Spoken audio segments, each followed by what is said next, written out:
This channel does not promote any violent, harmful, or illegal activities. All content provided by this channel is meant for an educational purpose only.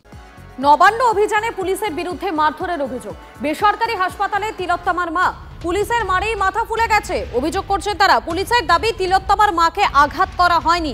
হাসপাতাল কর্তৃপক্ষ জানিয়েছে তিলোত্তমার মায়ের শারীরিক অবস্থা স্থিতিশীল, তাকে বাড়িতে বিশ্রামের পরামর্শ দেওয়া হয়েছে। দুপুরেই বাড়িতে ফিরবেন তিলোত্তমার মা।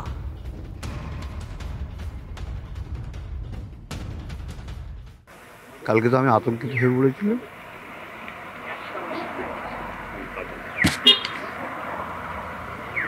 কালকে সে একটা 9 তারিখ ছিল, সেই পুলিশের অত্যাচার। 1 বছর পরে হ্যাঁ, সেই পুলিশের অত্যাচার সবসময় আমাদের সঙ্গে আছে, কিন্তু সুযোগ পায় না। কালকে সুযোগ পেয়েছিল, কিন্তু তারা দেখিয়ে দিয়েছে তারা কতটা অমানুষ, মানে সরকার প্রশাসন কতটা অমানুষ কালকে আবার প্রমাণ করে দিয়েছে। উপর মহলের প্রেশার আছে, সেই জন্যই ভর্তি নিতে পারছি না।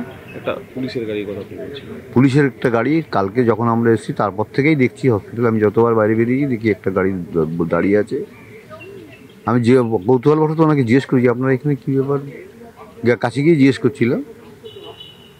বলে আমাদের উপর মহল থেকে বলা আছে, সেই জন্য আমরা এসে বসে আছি। বলে আপনারা কি আমার পাহাড় দিচ্ছেন? বলে না না না, আপনাদের কেন পাহাড় দেবো, আমাদের উপর থেকে বলা আছে। মানে ওরাই সমস্ত এখানে অবজারভেশন করছে যে যাতে আমাদের ভর্তি না হয়। কিন্তু সরকার কি ভাবছে, আমাদের ভর্তি না নিলেই কি মানুষ জানতে পারবে না? সারা পশ্চিমবঙ্গের মানুষ কালকের পুলিশের চরিত্র এবং সরকারের চরিত্র দেখে নিয়েছে।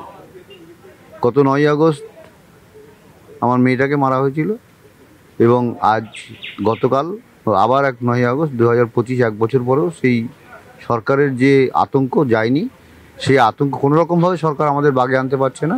সরকার তার পুলিশ দিয়ে তারা আমাদের উপর অত্যাচার করে বাগে আনার চেষ্টা করছে। তিলোত্তমার মায়ের হাসপাতালে ভর্তি নিয়ে একটা চূড়ান্ত টানাপোড়েন। গতকাল বিকেল থেকে জরুরি বিভাগে পর্যবেক্ষণেই রাখা হয়েছে তিলোত্তমার মাকে।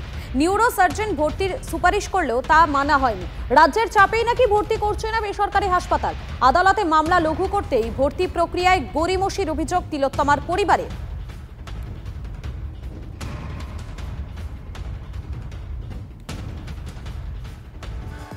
তিলোত্তমার মায়ের আঘাত কাম্য ছিল না। ফুটেজ খতিয়ে দেখে পদক্ষেপ করা হবে।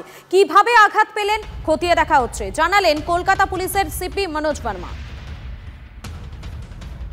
আমাদের ইনভেস্টিগেশনের পার্ট আছে ওটাও, অ্যান্ড গতকালের বিভিন্ন ফুটেজ আমরা অ্যানালিসিস করে দেখছি। দেখার পরে যা পাওয়া যাবে তার বেসিসে অ্যাকশন হবে। আরজি করে ডিসিজড ওনার মা যেটা অ্যালিগেশন করছেন, নিশ্চয়ই ওনার ইঞ্জুরি হয়েছে, সেটা রেগ্রেটেবল আছে।